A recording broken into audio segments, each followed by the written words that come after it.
खल्ती app हाम्रो मोबाइलमा install गर्नको लागि सबैभन्दा पहिला हामी प्ले स्टोरमा जानुपर्ने हुन्छ अथवा हामी क्रोम ब्राउजरहरू पनि युज गर्न सक्छौँ। त्यसको लागि सबैभन्दा सजिलो चाहिँ प्ले स्टोर हुन्छ। जस्तै मैले प्ले स्टोर ओपन गरेँ र यहाँ गएर चाहिँ अब खल्ती एप भनेर चाहिँ हजुरहरूले सर्च गर्नुपर्ने हुन्छ। खल्ती लेख्ने बित्तिकै हजुरहरूले हेर्न सक्नुहुन्छ यहाँ खल्ती डिजिटल वालेट नेपाल भनेर आइसक्यो। यसमा क्लिक गर्नुहोस् र यसलाई अब इन्स्टल गर्नुहोस्। इन्स्टल हुन चाहिँ थोरै बेर लाग्ने छ। जस्तै अब कसैको नेट फास्ट हुन्छ अनि जसको नेट फास्ट हुन्छ उहाँहरूको चाहिँ छिट्टै डाउनलोड हुन्छ है। मेरो चाहिँ हल्का स्लो छ, त्यसैले मेरो चाहिँ अलिक टाइम लाग्छ। इन्स्टल भइसकेको छ र अब ओपनको अप्सन छ, यहाँ ओपन गर्नुहोस्। हजुरहरू पनि ओपन गर्नुहोस्। जस्तै म ओपन गर्दैछु। यो ओपन भइसकेपछि चाहिँ यस्तो इन्टरफेस आउनेछ। जस्तै सरल भुक्तानी के यसको फिचर्सहरू हजुरहरू जस्ट यहाँ स्किप गर्न सक्नुहुन्छ या यसरी स्क्रोल गरेर पनि अर्कोतिर जान सक्नुहुन्छ। र यहाँ गेट स्टार्टेडको अप्सन छ, यसमा क्लिक गर्नुहोस्। क्लिक गरिसकेपछि अब हजुरहरू चाहिँ यहाँ मोबाइल नम्बर, फुल नेम, इन्टर न्यू खल्ती पासपोर्ट भनेर अप्सन आउनेछ। यहाँ मोबाइल नम्बर भनेको हजुरहरू आफ्नो कुन मोबाइल नम्बरबाट चाहिँ खल्ती एकाउन्ट चाहिँ क्रिएट गर्न चाहनुहुन्छ त्यो मोबाइल नम्बर चाहिँ यहाँ हजुरहरूले टाइप गर्नुपर्ने हुन्छ। जस्तै म मेरो मोबाइल नम्बर चाहिँ यहाँ हाल्दैछु र आफ्नो फोन नम्बर, नाम र पासवर्ड राखिसकेपछि चाहिँ हामीले यहाँ क्रिएट खल्ती एकाउन्टको अप्सन आउनेछ। यसमा चाहिँ हामीले क्लिक गर्नुपर्ने हुन्छ। यदि हजुरहरू कसैको अलरेडी खल्ती एकाउन्ट छ भने चाहिँ उहाँहरूले चाहिँ लगइन गर्नुपर्ने हुन्छ। लगइन गर्दा हुन्छ या अर्कै एकाउन्ट बनाउँदा नि हुन्छ।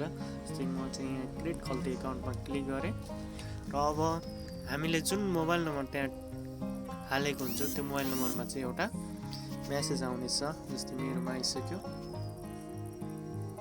क्रिएट एकाउन्टमा क्लिक गरिसकेपछि हामीमा अब यस्तो प्रकारको नेक्स्ट अप्सन आउनेछ। जस्तै यो भनेको अब डेट अफ बर्थ, अब जेन्डर, डिस्ट्रिक्ट यहाँ हाल्नुपर्ने छ। जस्तै डेट अफ बर्थमा हाम्रो डेट अफ बर्थ हाल्नुपर्ने हुन्छ। हाम्रो जन्म मिति कहिले हो, कति हो त्यो हाल्नुपर्ने हुन्छ। यहाँ बिएस र एडी छ। एडी भनेको चाहिँ इङ्ग्लिस डेट रहेको छ र बिएस भनेको नेपाली। जस्तै मेरो जन्म मिति चाहिँ 54/3/10 हो। यहाँ सब्मिट गरिसकेपछि चाहिँ यस्तो प्रकारको इन्टरफेस आउनेछ।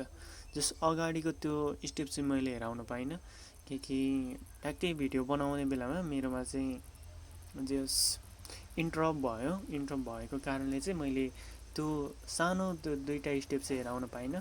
तर इजी छ, हजुरहरूले त्यो जस्ट सब्मिट गर्नुहोस्। जस्तै आफ्नो डेट अफ बर्थ हाल्नुहोस् र जेन्डर सिलेक्ट गर्नुहोस्, मेल फिमेल अदर्स कुन हो होइन, त्यसले गरेर अनि तल जुन डिस्ट्रिक्टको अप्सन थियो त्यो डिस्ट्रिक्टमा कुन डिस्ट्रिक्ट हो त्यो हाल्नुहोस् र इमेल एड्रेस सोधेको थियो। इमेल एड्रेस चाहिँ हामीले नहाल्दा पनि हुन्छ, हजुरले नहालेर गर्दा नि हुन्छ है। अनि त्यो सबै सब्मिट गरिसकेपछि हजुरको यस्तो प्रकारको इन्टरफेस आउनेछ। जस्तै अब खल्ती एपबाट हामीले के सेवा सुविधाहरू लिन सक्छौँ त त्यो फिचर्सहरू यहाँ हजुरहरूले हेर्न सक्नुहुन्छ। जस्तै हामी खल्ती एप युज गरेर टपअप गर्न सक्छौँ। टिभी, त्यस्तै इन्टरनेटको बिलहरू, ल्यान्डलाइनको बिल, इलेक्ट्रिसिटी, फ्लाइट, अब फ्लाइट भनेको अब हवाईजहाजका बिलहरू पनि, भोटिङहरू, स्कुल कलेजका फीहरू पनि सजिलैसँग तिर्न सक्छौँ। त्यस्तै इन्टरनेट, इन्सुरेन्सको पनि अप्सन छ, गभर्मेन्ट सर्भिसहरू, खाने पानी, डिमान्ड मेरो सेयर, त्यसै गरी धेरै फिचर्सहरू छ। यहाँ हामीले खल्ती एपबाट धेरै कुराहरू गर्न सक्छौँ। र साथै एउटा नयाँ अफर छ जसले हामीले चाहिँ खल्ती एपबाट चाहिँ पैसा पनि कमाउन सक्छौँ। त्यो कसरी कमाउने, यहाँ रिफर एन्ड अर्नको अप्सन छ, यहाँ हजुरहरूले हेर्न सक्नुहुन्छ। हामीले रिफर गरेर चाहिँ 5000सम्म चाहिँ पैसा कमाउन सक्छौँ है त। र अब त्यो चाहिँ कसरी कमाउन सकिन्छ भनेर चाहिँ म मेरो नेक्स्ट भिडियोमा चाहिँ हजुरहरूलाई बनाउँछु। अनि त्यो भिडियो अपलोड गरेर हजुरहरूलाई चाहिँ म त्यसमा सबै जानकारी दिनेछु। जस्तै अब यसमा केवाइसी कसरी भर्ने त्यो पनि हजुरहरूलाई म जानकारी दिनेछु।